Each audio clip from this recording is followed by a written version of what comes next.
Hello there. Good afternoon. Salam alaikum. Today is Thursday, October 31st, 2024. Happy Halloween. Currently about 88 degrees Fahrenheit. That is 31 degrees Celsius. A nice breeze coming off of the Gulf. What is the name of the Gulf here in Doha, Qatar? It depends on who you ask. The more accepted name is the Persian Gulf. When I was in the United Arab Emirates a number of years ago, then Google Maps labeled it as the Arabian Gulf. We are here on the Arabian Peninsula, not exactly on it, because Qatar is sort of an island, but connected to Saudi Arabia. But I just checked now, and Google Maps is now showing it as the Persian Gulf, parentheses, Arabian Gulf. Anyways, we're on the Gulf, and I am here for just the one day. Flew in yesterday from Riyadh, the capital of Saudi Arabia, and flying tomorrow back to, you guessed it, India. But more about that later. So I am on my way to meet someone, a fellow traveler who just happened to fly here on the same day yesterday and is staying somewhere near here. So a few of you will likely recognize this person, but going to meet up with them, and then more coming soon, exploring Doha, capital of the nation of Qatar.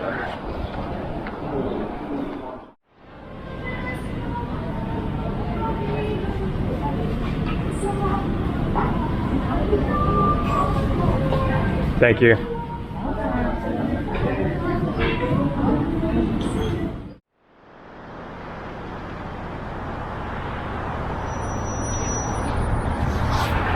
So I just had a nice brunch with Nora Dunn, the professional hobo. That's right. So we're going to walk along here towards the Corniche, along the Gulf, whatever you choose to call it, Persian or Arabian. I kind of explained that in my original clip. You know about that, I'm assuming, that they call it the Arabian Gulf in these countries. Yes. Okay, yeah. Anyway, so Nora is from Canada. Were you raised in Toronto? I was born and raised in Toronto. Okay. And as her name implies, professional hobo has been doing this for quite a while. So do you want to do sort of a quick, like, when was your first independent, traveling adventure to where? Well, I think the birth of the professional hobo was almost 20 years ago now. The year was 2005, or 2006, when I sold everything I owned in Toronto, including a busy financial planning practice, with a goal and a lifelong dream of just traveling the world in a culturally immersive way, long-term, and without the need to return to any one place. What got that idea in your head? Had you just been on a vacation of some sort, I would assume, before that? Yes, it was a vacation that ultimately inspired this, but what really the birth point of it was in childhood. I was like 9 years old, and in school they showed this documentary of Europe, which just looked fantastical to me. I didn't recognize anything. I didn't recognize what people were wearing, what they were eating. The architecture was all different. And in my childhood mind, all I wanted to know in that moment was, how do the children play? Mm-hmm. And this was a dream that kind of grew up with me. Then I wanted to know not only how do the children play, but how do the adults play? Where do you shop? What do you eat? How do you work? What do you talk about around the dinner table? And I had tried in my early adult years to satisfy this desire and dream with vacations, but I couldn't ever kind of get deep enough. I never had long enough to go deep enough to crack the code of countries and cultures around the world. And I realized on my last vacation, which was a month in South Africa, which was an amazing experience, but one that left me with more questions than answers. I realized that if I really wanted to do it, I needed to make it a lifestyle, and I needed to go all in on the travel. And I could either wait till retirement to do it, when, you know, you don't know if you'd be willing or able to do it in 30 years hence. Yeah. Or I could just go all in. And I was turning 30 and I went all in. And 18 years later, I'm as surprised as the next person that I'm still doing it and I'm still traveling the world at large.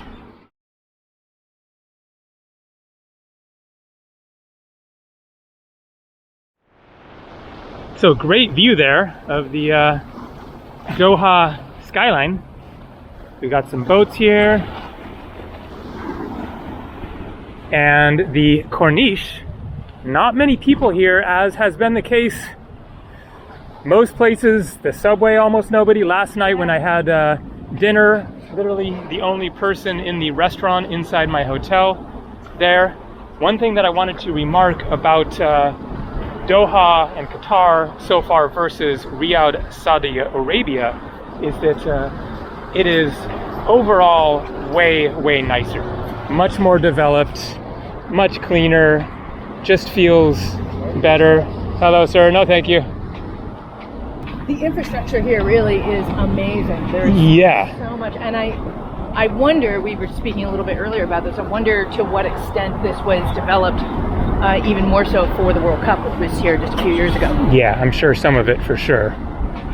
But the remarkable thing is, as I showed at the beginning of the video, my hotel room, I have a much nicer room here for less cost. It was like 72 bucks in Riyadh for a very dated, now it was a 2-bedroom apartment with a kitchen. Although that was an upgrade because I had gotten just a regular one room. I'm not even sure if it had a separate bedroom or what, but anyways, that's right. I didn't actually pay for that room. They didn't have my room until they upgraded me for free. Anyways, yeah, just the quality of the room, etc. It was like 1 star. This is like 3.5 to 4-star hotel for 56 bucks. So I'm kind of confused about why it's cheaper for better, but works for me. Well, that said, though, I don't know if you've noticed there's definitely some variation in the cost of living. Like the lunch that we just had was $30 per person. Let's see. Oh man, you're right. I hadn't really done the math on that. Oh, it was super expensive. Yeah, it was super expensive. Now, because you can definitely find places to eat here that are way less expensive. Yeah. But if you want that kind of upscale, not even upscale, just a nice restaurant experience. Actually, that lunch was almost as much as my hotel room. Right? I just realized, because I'm still getting a handle on the prices, but it was I think 36, something like that for mine.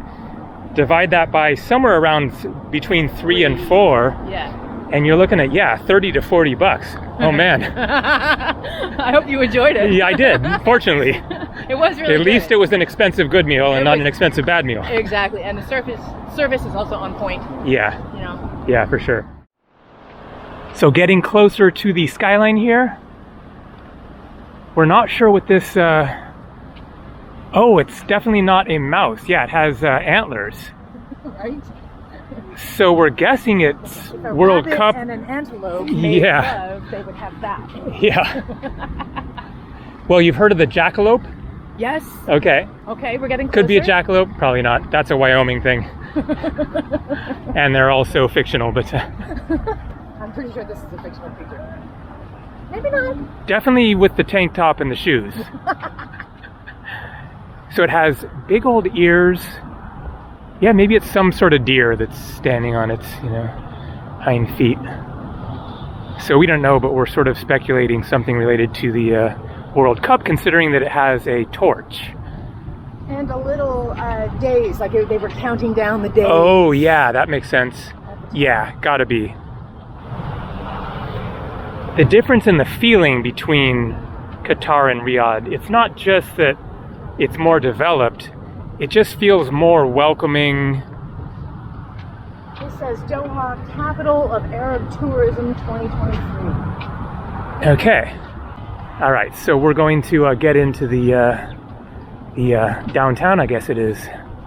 This architecture is wild. Like that building over there has all those little curved thingies. Yeah, very strange looking. And then we've got pointy stuff, and we've got... Yeah, quite a mix. There's a hotel that I've seen pictures of that I think is on the other side of it that's all built as like an arch. It's like this pointy, archy thing. Like it doesn't even look like people should be inhabiting it as a building, and it's a hotel. Like it's... And it's right near your hotel? No, I think it's over here. Oh, okay. On the other side of these buildings. Okay. But there's also this, you know, then there's these, like the Museum of Islamic Art, as well as some other buildings I see over here have this kind of throwback to the original Arab architecture of centuries past. Okay. There's definitely a blend of old and new. Yeah. So that's one difference with Oman is they, I guess, outlawed skyscrapers. Oh. So Muscat does not have this kind of a skyline. Okay. I don't know what the limit is, but they put a limit on how many stories the building can go up because they didn't want, you know, this scene. They wanted to stay more traditional, I guess. Well, one of the more Instagrammable spots of Doha is actually along this spot where we're walking because of these boats, which are known as dhows. Okay. And they're some of the old style boats. I don't remember offhand what specifically they've always been used for, presumably fishing and transport. Yeah. But they continue to remain on this harbor, and they're usually used, I suspect, for tourism purposes. But that juxtaposition of these boats to the skyline makes this one of the more photographed elements of Doha. Yeah, you have the past and the future.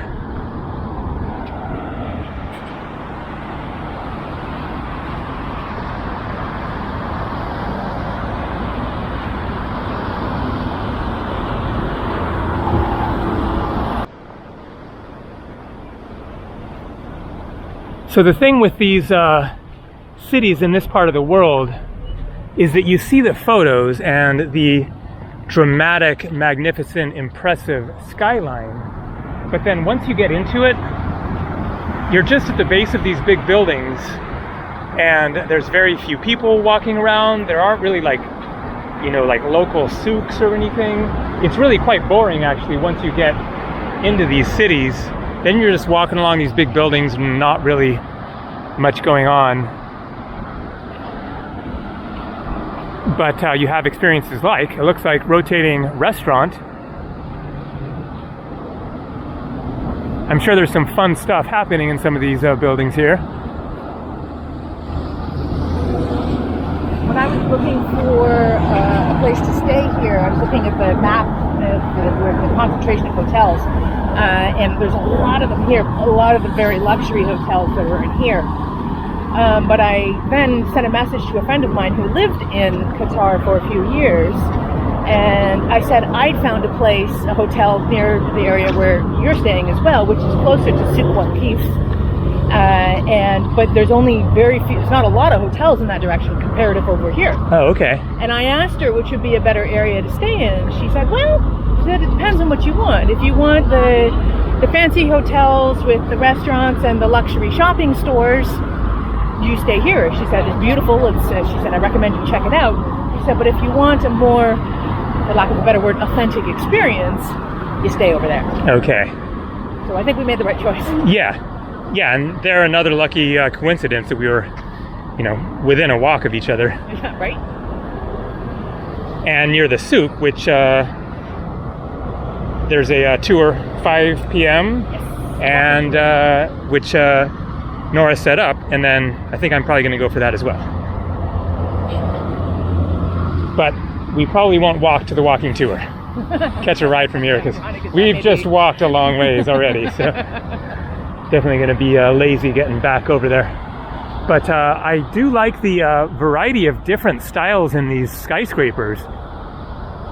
That's a strange one there. That is amazing. Like yeah. From a distance, that does not show. Yeah. But now that you get closer. Yeah. And then you have this one over here, which on its own looks like a huge skyscraper. I mean, you can see the windows and count. That's like 20 something stories. Yeah. And then it's an absolute dwarf compared to these other ones. So it looks like this is the lobby for this hotel. Very unique.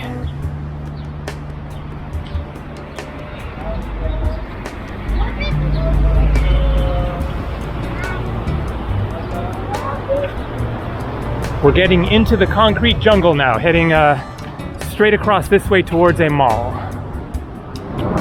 Yeah, so far I have to say, Qatar is somewhere that I would consider staying, you know, longer. A few more days.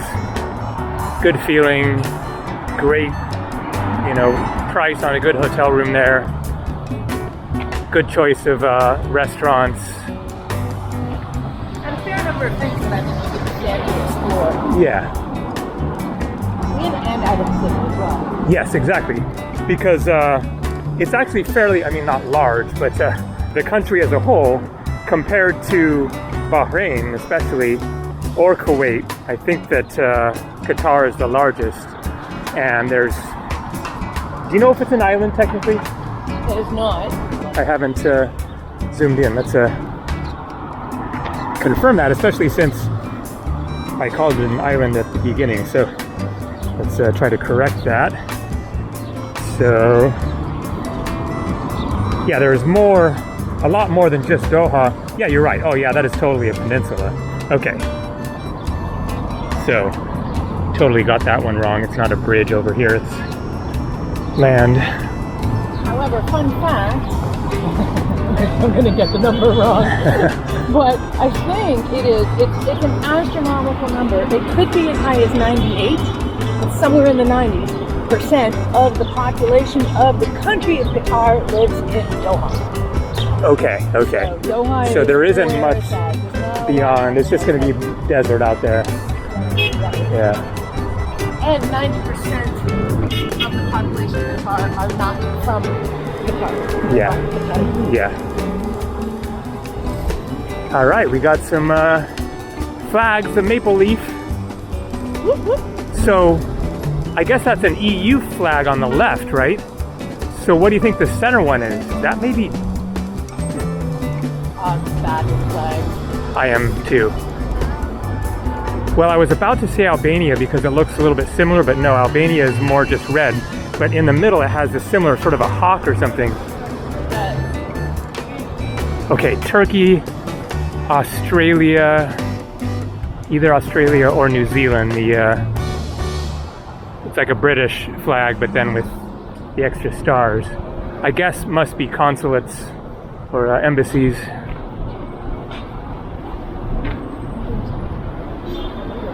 Tornado Tower.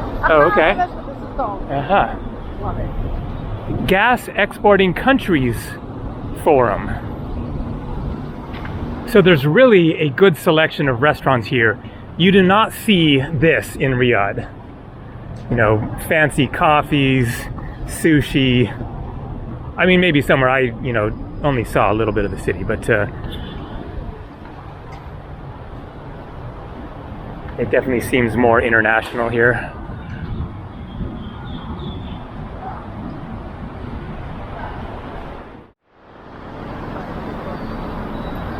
So we are at the Doha City Mall, I think it's called. Caribou, I guess? Deer. Apparently. It's a deer, okay. Sign said red deer. Okay, red deer. Very red deer. Unnaturally red.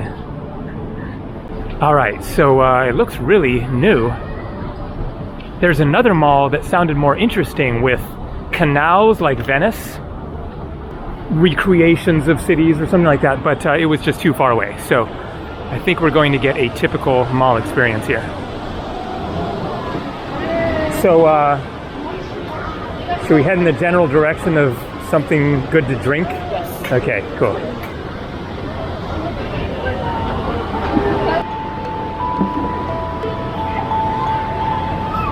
Whoa. Oh man. That is absolute kid paradise right there. Big time.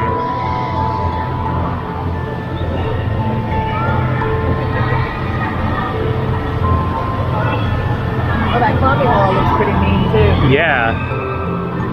Happiness is jumping. Inflatable zone. Right on. Yeah, I remember the like carnivals when I was a kid would have, you know, one one something, one kind of a... Yeah, one little bouncy This castle. is like a whole bouncy city.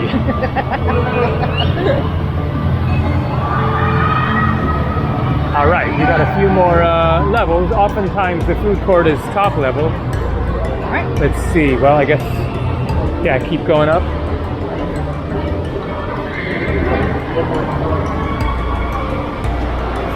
Look at this. Nice.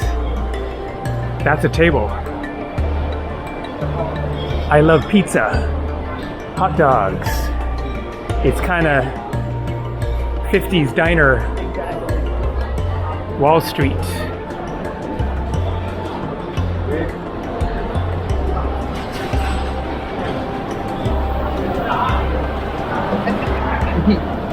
Thank you. Right. Go ahead and pop these guys. Right. Sharp edge in.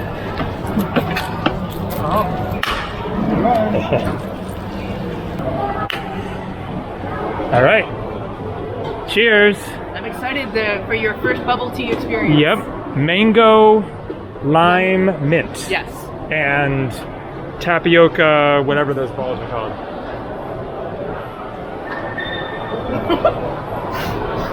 Yeah, you just got the bubbles. Like you described. Very chewy. Yeah, it's an adventure. The drink is great. You got it right here. Thank you very much for trying. All right, you too.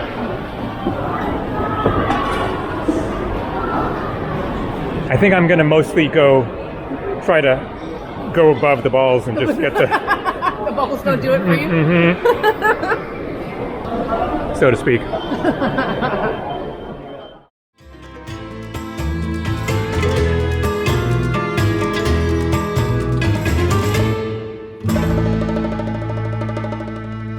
So what was that first trip to in 2006?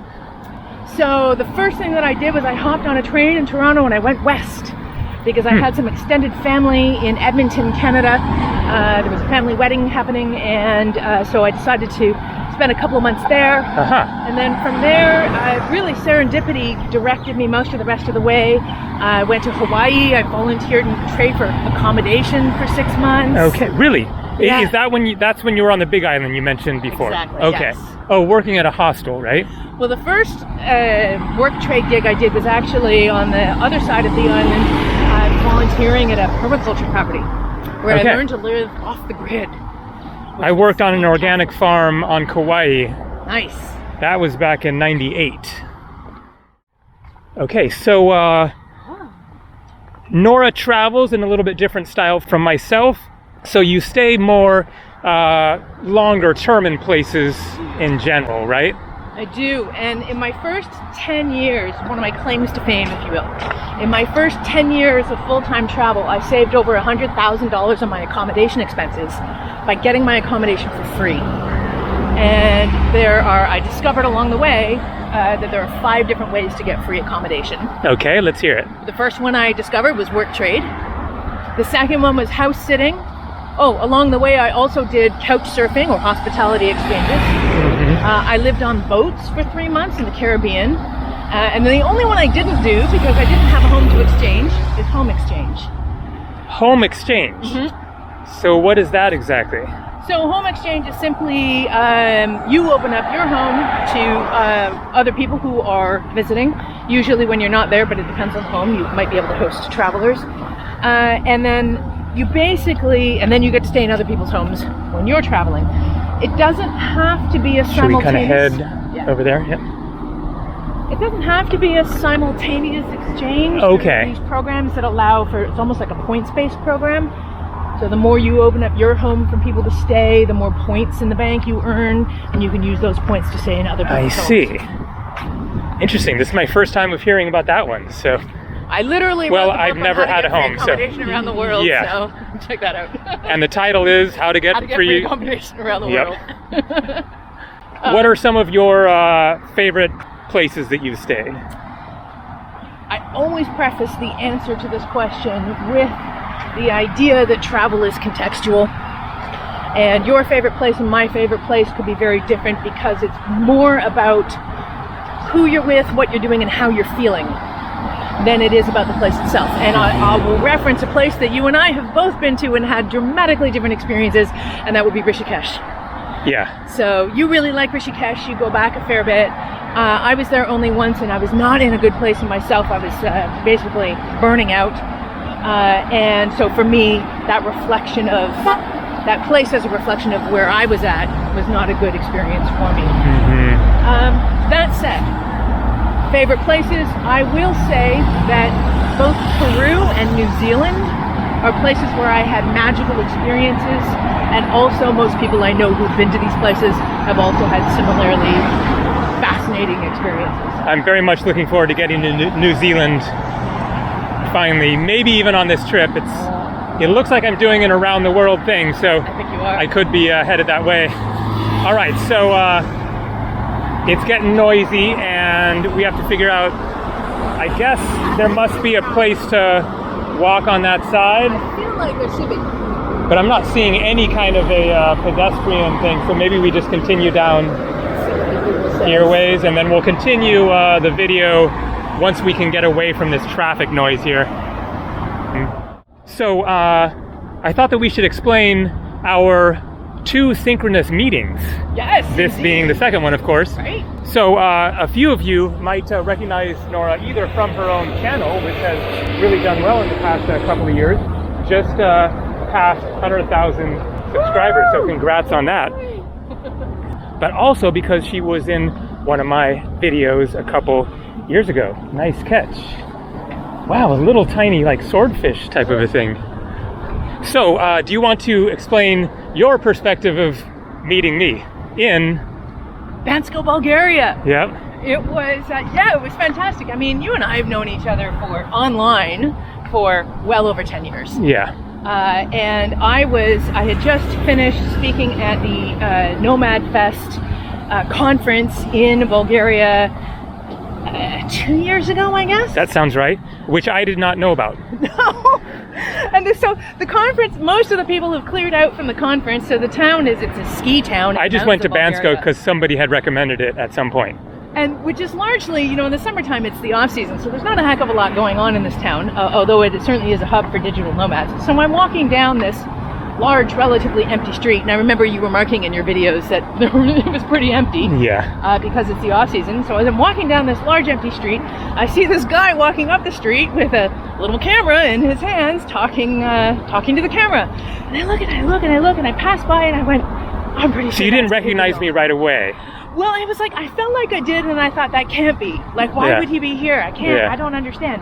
And then I passed you, and then I called you, and you turned. Okay. There we were. We ran into each other completely serendipitously on Pirin Street in Bansko, Bulgaria. Yep. And then this time, about as synchronous. It really was. It's almost as random. I happened to see on my Instagram feed, there's Gabriel Traveler, and you were just posting about your Greek adventures, and somewhere in the caption you said, guess where I'm going next? It's in the Middle East. And then someone responded with a comment guessing Qatar, and you said, well, you're not exactly wrong. And I thought, well, that's interesting enough for me, and I just so happened to be about to get on a flight to Doha myself, so I reached out to you and you said, I'm gonna be in Doha! And we landed the same day yesterday. Right? And here we are today exploring. It's fantastic. And then travel does that. What's that? I love how this happens in travel. Absolutely. So, do you want to tell where you're going next from here? From here, I head down to Tanzania, where I'm going to spend a month. It's very exciting. It's my first time in East Africa.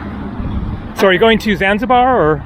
No. Okay. I have a place in Dar es Salaam, which I'll use as a base. Okay. But I'm going to leave that base for a couple of weeks and head into the Serengeti, of course, to do some safaris, and then also head over to Kilimanjaro to scale her slopes. Oh, are you going to go to the peak? On the beach. Oh, wow. Well, excellent. maybe. We'll see. Yeah. Kilimanjaro that's the plan. chooses who makes it to the summit. Yeah. I'm going to put my hat in there and see what happens. All right. So do you have a exit flight already? I do. How long are you staying in Tanzania then? 1 month. Okay. Yeah. And then how much traveling around how long do you stay in Dar es Salaam? Do you have like a place there for a week or two, or? Yeah, I'll be there for about 10 days before Okay. heading into the Serengeti, and then probably for about a week afterwards. Okay. Is that the capital? Yes. And does it look? How chaotic for an African city does it look? I don't know. I've seen videos more of Zanzibar. I don't know about Dar es Salaam. I mean, in many ways, your guess is as good as mine. Okay. The area, the neighborhood where I'm staying in is a very kind of local, like locals live there. It's not so much maybe the downtown financial beat where you would see a lot of the hotels. Mm-hmm. So I'm going to get a little more of the experience of living where people live. Yeah. But what this means, we'll find out. Yeah. Follow my socials. I'll do Instagram stories. Well, that's what I was just going to ask, because you're taking a break. Yes. Are you going to be kind of going back into doing some videos or just a few random Instagram, whatever? I don't tend to do vlogs of my travels on my YouTube channel. Not so even much. Kilimanjaro? Not going to film that? No? Okay. No, Take a few but pictures. I will take pictures. I'll Yeah. take some little videos if I'm inspired. Although power on the side of the mountain might be a valuable resource. Yeah, I'm sure. And then we'll see. But I do definitely, the place where I kind of update people on my travels and kind of the inner circle of what I'm doing would be on my IG and Facebook stories. Okay. Occasional photo dumps on those platforms as well. Mm-hmm. And then also I have a newsletter. I do stay up with my monthly newsletter. Assalamu alaikum. So yeah, if I have an inner circle newsletter where I tell Okay. people kind of what's going on in my life. All right. Well, I'll put some links down below to your YouTube channel for whenever you get back to it, and Instagram, etc.